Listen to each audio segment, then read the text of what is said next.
For more on the end of the scene, Niger Delta civil rights and environmental activist and Briggs joins us. I want to say welcome to Newsday, and I want to find out from you with the ongoing controversy and counter-controversy we've seen play out in the last week plus concerning the end of the sea and funds being expended. How are the people in the Niger Delta perceiving, and how are they taking all these allegations and counter-allegations going on? Well, sadly for us in the Niger Delta, and I have been saying this for a very long time, that the funds that is meant for the Niger Delta Development Commission actually is not utilized in the Niger Delta for the Niger Delta people. I have also said severally, even on this, on your station, that the Niger Delta Development Commission, from inception of 2000, was set up to route money from Abuja in the name of the Niger Delta Development Commission to the Development Commission, and then back to Abuja to the people who are controlling. And when I say the people, I therefore mean that the government, the federal government from inception, the corruption in Niger Delta Development Commission is not an issue of today, is not an issue of today's government. It's an issue of 2000 at inception. So the corruption has been going on. It involves even the borrowing of money from outside Nigeria. The government and the National Assembly that approves the budget is involved in this this evil. I call it evil, that the Niger Delta people have endured over 20 years, where there is a great pretense that development is going on through the NDDC, which is an intervention agency, and nothing is going on. I do not doubt that Niger Delta people are involved. They have to be involved for it to be effective. And that is why the appointments are political, because when the appointments are political, then you have to answer to the person that has put you there. So when Niger Delta people are placed in a position where they that have no say in what politicians and their cronies from the Niger Delta are doing with the Niger Delta people's money, it is wrong to continuously say to the Niger Delta people who are hungry and have no say in how the Niger Delta Commission is run. Mrs. Briggs, certainly. Hold your thoughts for just a moment. Let's take a very quick commercial break, ma'am, and we will be back with you to discuss this more. Stay with us.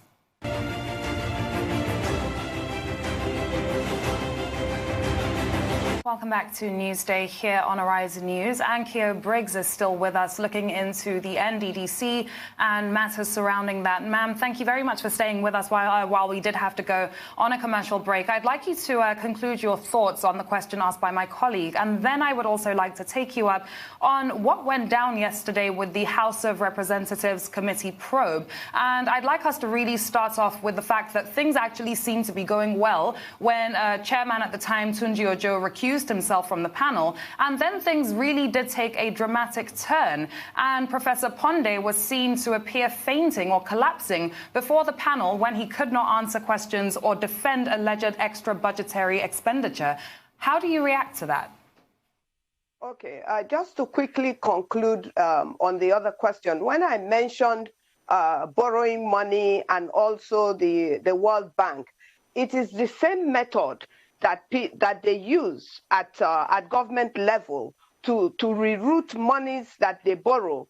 When they borrow money, they reroute it back out of Nigeria and it goes into private pockets. Now, these things must be looked at from the outside investigators into fraud, not just in Nigeria. So now, having said that, I was watching the program live myself, and I could see from the moment I started watching, I could see Pondi, how uncomfortable Pondi was and how much pressure he was under. Now, the pressure he was under, he put himself in that position to be under that pressure because of the role he had played and the statement he had made earlier on about 1-point-something billion, having to use it to for palliatives, if you like, for themselves. So he had to, of course, be ready to answer questions that were not really in his area, but being the managing director, he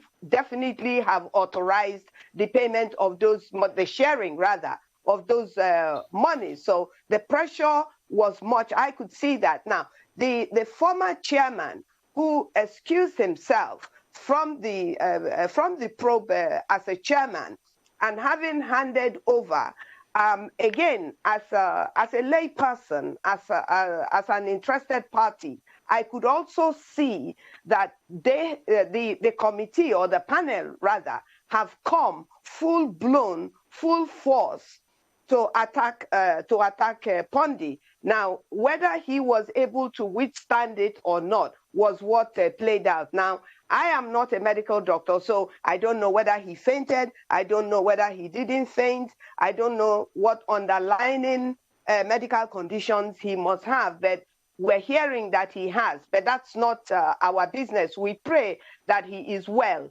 and all of that. But going back to what transpired yesterday, look, what is transpiring is a tip of the iceberg, because we need an open system, if you like, where the list of contractors from the first job ever awarded to the Niger Delta from the Niger Delta Development Commission must be published every year.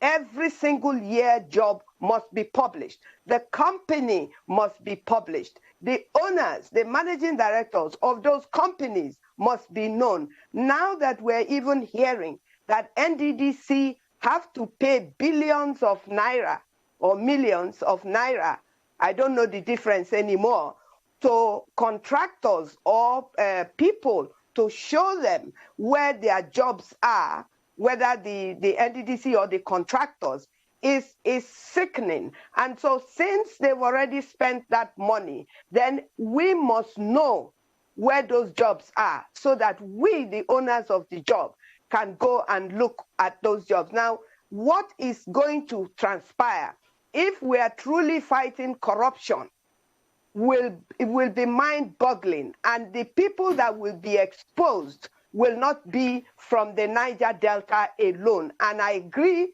with Akpabio when he claims that over 60% of the jobs have gone to the National Assembly. Now, we have so many other corrupt issues on board. We're talking about the oil that was sold when between Jonathan's and Buhari's tenure, where crude oil was hidden and sold, and people have pocketed that money. That's corruption. It's not Niger Delta corruption. It is Nigeria's corruption. Now, the other one of people, we're seeing people online, and people have to clear their names, whether these stories are true or not true, because if they don't clear their names, we have the right to accept these stories as being true. So throwing up the Niger Delta corruption of 20 years in 2020 to make it look as if it is just today that they are knowing that the Niger Delta issue has been a corrupt practice is not acceptable. It's not acceptable to us. We must get to the bottom of this, and before you can get to the bottom of this, you have to go all the way back to the year 2000, and our people should not let it go. I saw you showing the ultimatum that the different ethnic nationalities are given. Now, every ethnic nationality that produces oil must give their own ultimatum. The people in Rivers State that produce oil all the 6 states that produces oil must give ultimatum to the federal government. It's not just about one ethnic nationality or one state. It must be about all the ethnic nationalities resisting this plan to take our crude oil to Lagos by Dangote, to take our gas through Niger Delta to Kogi State and Kaduna and Kano. We will not accept this. This is all part of corruption. It has got nothing to do with justice and equity. All right, Ankyo.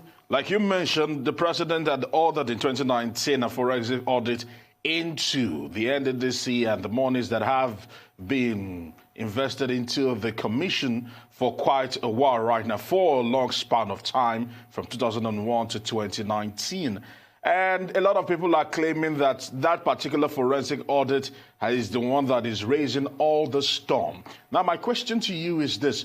Do you ever think we'll be able to get a concise forensic audit of all the monies that have been spent by the NDDC in the years in review? Well, my brother, if we are in a country that cannot produce documents to show the billions they claim that they have spent, or rather given to Niger Delta Commission to spend, then they are lying. Because if you say you have put all that money from 2001 or 2000 into Niger Delta through the Niger Delta Commission, and you don't have documents to prove it, then who are you fooling?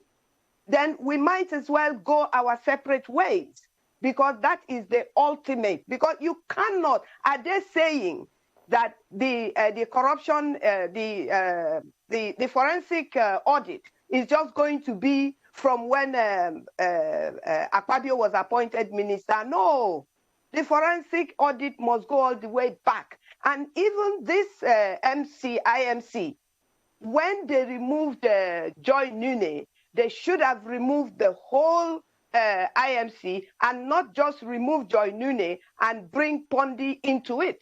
So all of them should go, because there is, I believe, and I take responsibility for this now, I believe that there is a plan to put the Niger Delta Development Commission and the Amnesty and the Ministry of Niger Delta, the 3 things that have been set up for the Niger Delta people from agitation. I believe that there is a plan to cover and say that they are going to do investigation and then remove these 3 things from the Niger Delta. That will not be accepted. That will not be accepted.